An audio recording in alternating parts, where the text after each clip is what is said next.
பிரிண்டரில் பார்த்தீங்கன்னா red light error வந்து நிறைய எல்லா மாடல் பிரிண்டர்லேயும் வரும்.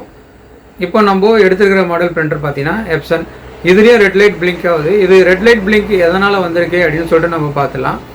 அந்த ரெட் லைட் பிளிங்க் வந்தால் அந்த எரர் என்ன எரர்னு சொல்லிட்டு நம்ம ஃபஸ்ட்டு ஐடென்டிஃபை பண்ணிடணும். ரெண்டாவது விஷயம், நம்ம ஐடென்டிஃபை பண்ணிட்டு அது எப்படி ரெக்டிஃபை பண்ணுறது அப்படின்றத நம்ம இந்த ஃபுல் டீட்டெயில்ஸும் உங்களுக்கு இந்த வீடியோவில் பார்த்துக்கலாம்.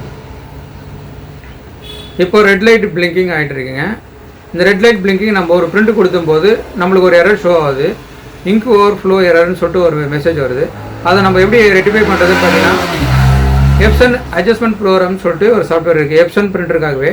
அந்த பிரிண்டரில் நம்ம அந்த எப்படி நம்ம அட்ஜஸ்ட்மெண்ட் பண்ணுறது, அந்த ப்ராப்ளத்தை நம்ம எப்படி ரெக்டிஃபை பண்ணுறது அப்படின்றத பார்க்கலாம். இந்த ப்ரோக்ராம் மூலமாக நீங்கள் பேஸ் பேட் வந்து 100% ஃபுல்லாக இருக்குது அப்படின்னு நீங்கள் பார்த்துட்டிங்கன்னா அதை நீங்கள் ரீசெட் பண்ணிவிட்டு திரும்பி பிரிண்டர் ஒரு டே ஆஃப் பண்ணி போட்டு செக் பண்ணி ரெடி பண்ணிக்கலாம். இதில் அதுவும் முடியல அப்படின்னும் போது வேஸ்ட் பேடும் நீங்கள் மாற்ற வேண்டியது இருக்குன்னா வேஸ்ட் பேடும் நீங்கள் மாற்றிக்கலாம். வேஸ்ட் பேட் செக் பண்ணும்போது நல்லா இருக்குது அப்படின்னும் போது நம்ம அட்ஜஸ்ட்மெண்ட் ப்ரோக்ராம்லேயே நம்ம ரெடி பண்ணி நம்ம பிரிண்டரோட ப்ராப்ளத்தை நம்ம ரெடிஃபை பண்ணிக்கலாம். அந்த டீட்டெயில்ஸை ஃபுல்லாக நம்ம இந்த வீடியோவில் உங்களுக்கு ப்ராக்டிக்கலாக காமிக்கிறேன். ஃபுல் வீடியோவை நீங்கள் கம்ப்ளீட்டாக பாருங்கள். அதில் வர டவுட்ஸை நீங்கள் கமெண்ட் பண்ணுங்கள். அதுக்கான டீட்டெயில்ஸை எல்லாமே நான் உங்களுக்கு ஷேர் பண்ணுறேன். ஓகேங்களா? தேங்க்யூ. ஃபுல்லாக வீடியோ பாருங்கள் ஃபஸ்ட்டு. ஓகே.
இப்போ பார்த்தீங்கன்னா நீங்கள் கம்ப்ளீட்டாக ஒரு ரெட் லைட் பிளிங்க் எதனால் வந்தது, அதை எப்படி சால்வ் பண்ணணுன்றதை நீங்கள் கம்ப்ளீட்டாக இந்த வீடியோவில் பார்த்துப்பீங்க. இது மூலமாக உங்களுக்கு எதனா டவுட்ஸ், வேறு எதனா ரெட் லைட் எரியுது பேப்பர் ஜாம்னாலையும் ரெட் லைட் எரியுது அப்படின்றத நீங்கள் சொல்லுங்கள். நான் அதுக்கேற்ற மாதிரி உங்களுக்கு வீடியோ சாய் புட்டிக் சேனலில் நிறைய இருக்குது, உங்களுக்கு அதை கம்ப்ளீட்டாக அந்த வீடியோ உங்களுக்கு கமெண்ட் பண்ணுறேன், அப்படி இல்லைன்னா ஷேர் பண்ணுறேன். எதுவும் இருந்தாலும் நீங்கள் கமெண்ட் பண்ணுங்கள். கண்டிப்பாக உங்களோட பிரிண்டரை நீங்கள் ரெடி பண்ணிக்கலாம். தேங்க்யூ.